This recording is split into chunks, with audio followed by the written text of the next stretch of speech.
Welcome to the Vault Report. I'm here with Matt McCall, college basketball analyst for NBC Sports, former Chattanooga UMass head coach. How we doing? Where are we headed next, coach? Yeah, man, I'm actually up in Connecticut. I'll be on Peacock tonight for Big Ten Tuesday night. We got a doubleheader, so we'll be in studio covering both of those games. Wisconsin, Maryland, Michigan State, and Iowa.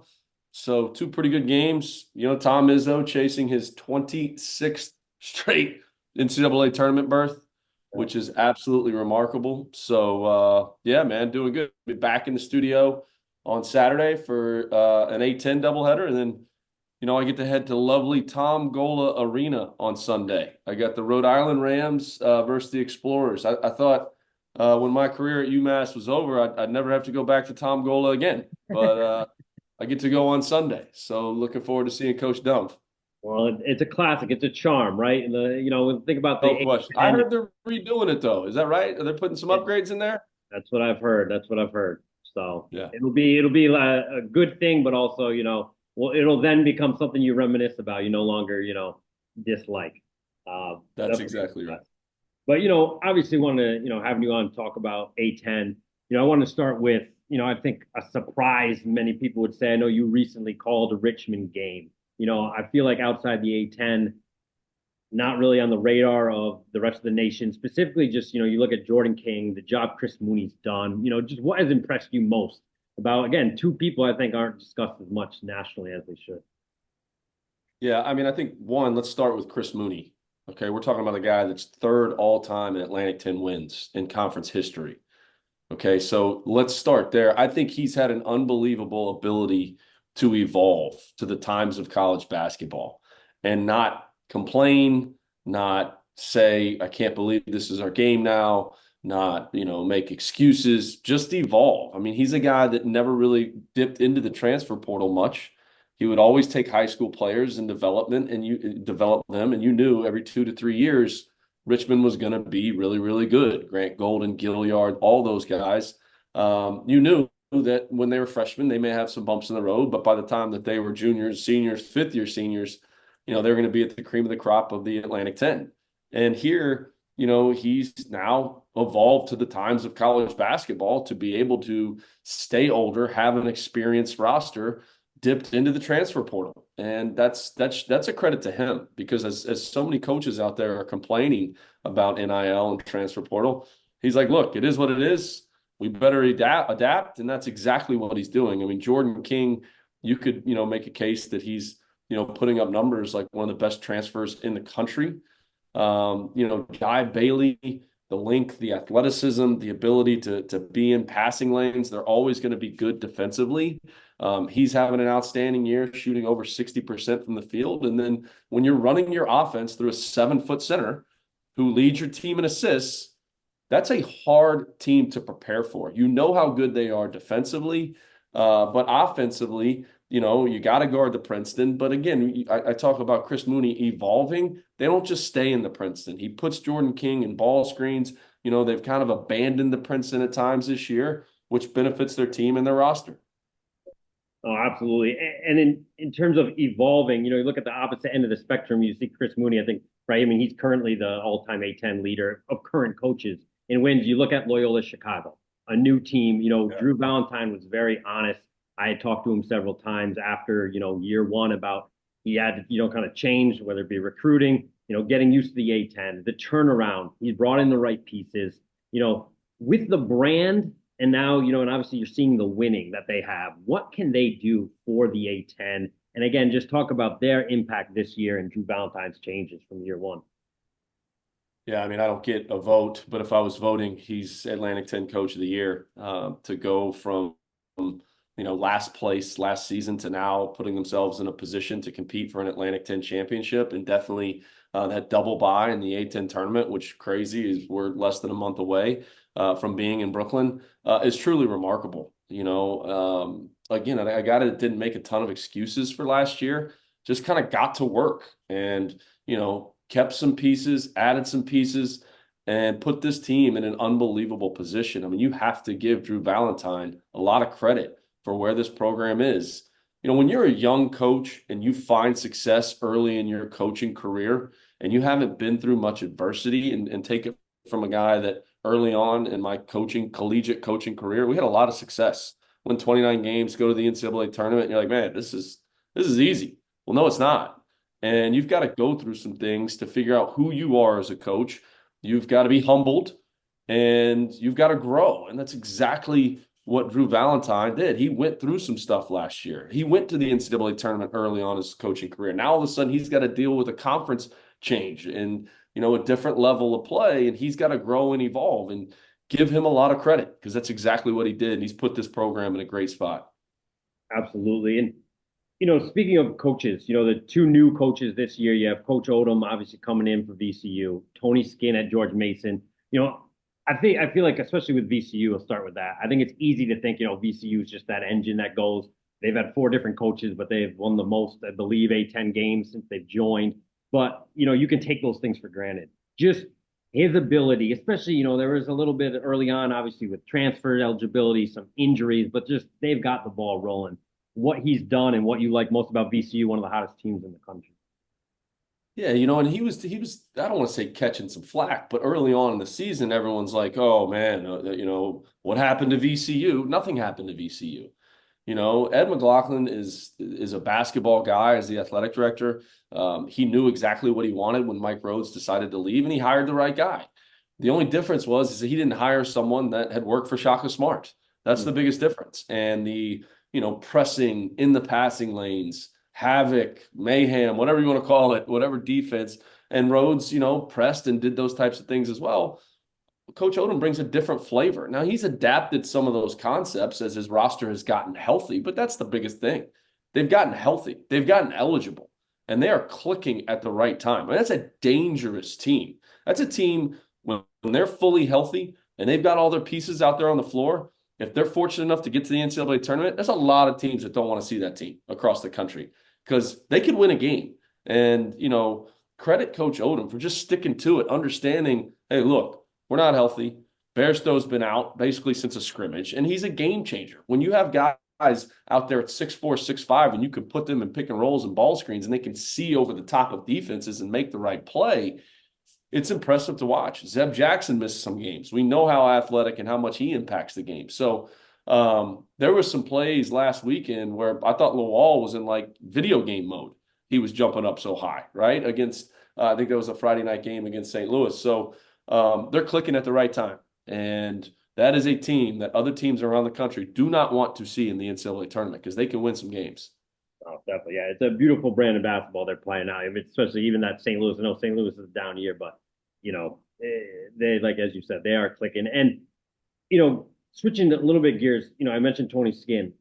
I personally, again, they had ebbs and flows in A10 play, but you look at coming off a 20-win season, Kim English leaves, Oduro, Fernandez, Ticket Gaines, Barron, who's getting time in the Big East, who's their incoming freshman. He was late to be able to switch that roster and some of the guys he brought in. Just, again, what he's been able to do. I just think it's mightily impressive and still, a dangerous team come A10 tournament time too as well. But just what he's been able to do in such a short period of time. And I think it's a testament to if you embrace the portal and you can connect and get guys to lock in, rebuilds do not have to take 4 years like they used to. Yeah, I mean, no question about it. He's doing an outstanding job. I mean, when you lose the firepower that they lost, and we're not talking about guys that transferred down or out, they transferred up to the Big East, which is super impressive to see him come in, add the right pieces, and get them playing at a high level. Keyshawn Hall, at one point this year, you could make a case was the best player in the Atlantic 10. Take nothing away from De'Ron Holmes. Yep. He's going to win Player of the Year as long as Dayton continues at the rate that they're continuing. But Hall was playing some outstanding basketball. They had a couple unfortunate bounces. The way that they lost the game at UMass was unfortunate for them. But again, to your point, when they get to Brooklyn, that's what it's about. Right. If you're still trying to compete for a top 4 seed so you can get the double bye. But if you don't, you can still make a run. Getting a bye is crucial. You don't want to have to win, 5 games, I guess now, what is it, in 6 days because you get the day off. Yeah. But you get that bye, anything can happen. man. I mean, anything can happen. I mean, we were 2 years ago, we were essentially 1 or 2 possessions away from being in the semifinals after I had already been let go. Yep. So, anything can happen once you get to Brooklyn. You got to get a couple bounces, but that's a dangerous team that can make a run, no question about it. Definitely. And, again, appreciate the time. Just a couple more. St. Joe, St. Bonaventure, two teams that had aspirations for, possible league titles, definitely top four. They've shown flashes, total disappointment. I wouldn't go that far at all because they've shown those flashes. If you had to pick a team between St. Joe's and St. Bonaventure, I think both could go on a run in Brooklyn. But, who right now would you say, that, I like them a little bit more to make that run. Again, talented roster. Yeah, I think it's hard to pick. You look at St. Bonaventure and you look at the pieces that they added in the portal, and you say, okay, Charles Pride, Micah Adams Woods, this team is going to take off and it's going to be at the top of the Atlantic 10. But you also don't know what's the chemistry like amongst the group. Guys are going to have to take lesser roles than maybe they had, last season, like a Kyrell Luke, who started a lot of games. Well, here you have Mike Adams Woods coming in, who's playing the point guard spot, who's getting the majority of those minutes, and how is that affecting the locker room, when you do that? So I think you have to, they could easily win the Atlantic 10 tournament. They have the talent. There's no question about it, the St. Bonaventure. Chad Venning, his development at St. Bonaventure, for a guy that didn't play a ton at Morgan State, he comes to St. Bonaventure and he's one of the best front court players in the Atlantic 10. So, and Daryl Banks is just, we're not used to seeing him struggle like this, especially shooting the basketball. I mean, we saw him go on that miraculous run for St. Peter's 2 years ago in the NCAA tournament and make a ton of threes and hit some huge shots for St. Bonaventure last year. We're just not used to seeing him struggle from the perimeter, but we know what he's capable of and he can go on a run. You flip it to St. Joe's, I mean, their backcourt, again, we know how good they can shoot it from the perimeter. Those guys get hot. You get to Brooklyn and you start making some threes and making some shots, and the other team, you put them back on their heels. If they're a 3 seed, 2 seed, trying to get an at-large bid in the NCAA tournament, those nerves start to creep in. And if you can get hot, and this St. Joe's team, no question, Billy Lang, the situation that he walked into to also get time to now where they're winning games on a consistent basis, I think it's a credit to him because it's not easy to take over for Phil Martelli when half the school probably didn't want Phil Martelli to go. Yep. They get rid of a living legend. It's not easy for, Billy Lang to walk into, went through some growing pains, had to grow, get better, figure out exactly, the type of players he wanted to bring into his program. And he's got it. And if they're playing in the finals in Brooklyn, I wouldn't be shocked. There's 4 teams right now at the top of the league standings that you say, you know what, they're deserving to be up there. Dayton, Richmond, VCU, Loyola Chicago, they deserve to be there. But can one of these other teams, St. Bonaventure, George, UMass, I mean, the job Frank Martin's doing, I know they dropped a tough one to LaSalle the other night, but I think they have one of the best front court duos in all the Atlantic 10 with Cohen and Cross. Young guards that have had some growing pains at times. They've also played outstanding at times. Diggins has been great for them. So they're another dangerous team, and Chris Mooney alluded to playing the loss to UMass the other night was just how physical they are. And Richmond was caught off guard with their physicality. So, I think there's 4 teams that are the cream of the crop. And then I think you've got 5 or 6 other teams that if they're playing in the finals in Brooklyn, I would not be shocked. Yeah, no, I'm with you. And that kind of leads me to the last question. Obviously can't talk Atlantic 10 without talking Dayton. I'd argue they should be a fan favorite of the country when you think what happened, during COVID, everything with Coach Grant, just, for them to reach this point again, second time in 4 years, obviously a testament to the program. I think Dayton, and this isn't, shade to Dayton, they've been allergic to winning the A10 tournament, which is why I think it'll be a multi-bid league. I think it's hard to win the regular season and the tournament, but just what do you think the ceiling is for this Dayton team? Can they make that second week run? You watch a lot of games nationwide, all conferences. Yeah, you heard me mention Neil Quinn earlier, in this episode. And I think when Dayton gets to the NCAA tournament, and I think there's no question an NCAA tournament teams aren't going to be prepared to play against DeRon Holmes, who's bringing the ball up the floor. Anthony runs a lot of his offense through him, rightfully so. They put him on the perimeter, they put him on the block, they use him a lot of different ways. And then, oh, by the way, here he comes dribbling the basketball up the floor as a point forward. That's going to be difficult for teams to prepare for. The 3-point shooting, Kobe Brea is clicking on all cylinders. We saw Kobe Elvis struggle at times early in this year, and he seems to have found his rhythm. So yeah, I think they can get to a Sweet 16. I think they can get to an Elite Eight because I think they're a difficult team to prepare for. Here's the biggest thing with Dayton. And I tell this story all the time. We start talking about bubble teams and at-large bids, and I would throw Richmond in this category, VCU, and I think Dayton's in a little bit of a category of their own because of their non-conference and what they did there is you can't lose bad games. 2 years ago, my last year at UMass, Dayton was competing for an at-large bid, and they went on the road and they lost in Tom Gola Arena, right? Tom Gola Arena. They had to climb up those stairs, and they may have gotten fatigued climbing all the way up to the 5th floor in that building, and they lost. Well, that loss knocks them out of the tournament because they make the semifinals in the Atlantic 10 tournament. You'd think if they hadn't lost to LaSalle and they make a run to the semifinals, maybe get to the finals, they're in. But you can't lose bad games. And LaSalle was near the bottom of the standings at that point in time in the year. So that's the biggest key for all these bubble teams in the Atlantic 10. You got to just take care of business. Can't lose bad games at home. But back to Dayton, would not be shocked. 3-point shooting, the ability to defend. Anthony kind of joked after they got beat to VCU, said, I hope we don't have to play any more games in Richmond because they've had these offensive lulls just in those 2 games where they've struggled to score.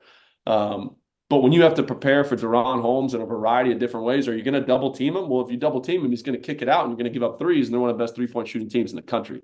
So, yeah, when you defend and you can make shots, that's a recipe for a lot of wins.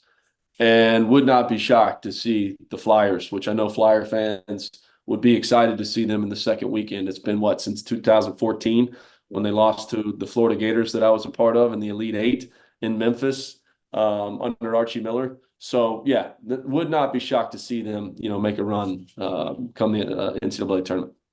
Absolutely. Well, listen, Matt, I appreciate the time, appreciate the insight, the knowledge as always, and enjoy these. Again, we're in the stretch run. Crazy to think about, almost March, but I appreciate the time. Anytime, man.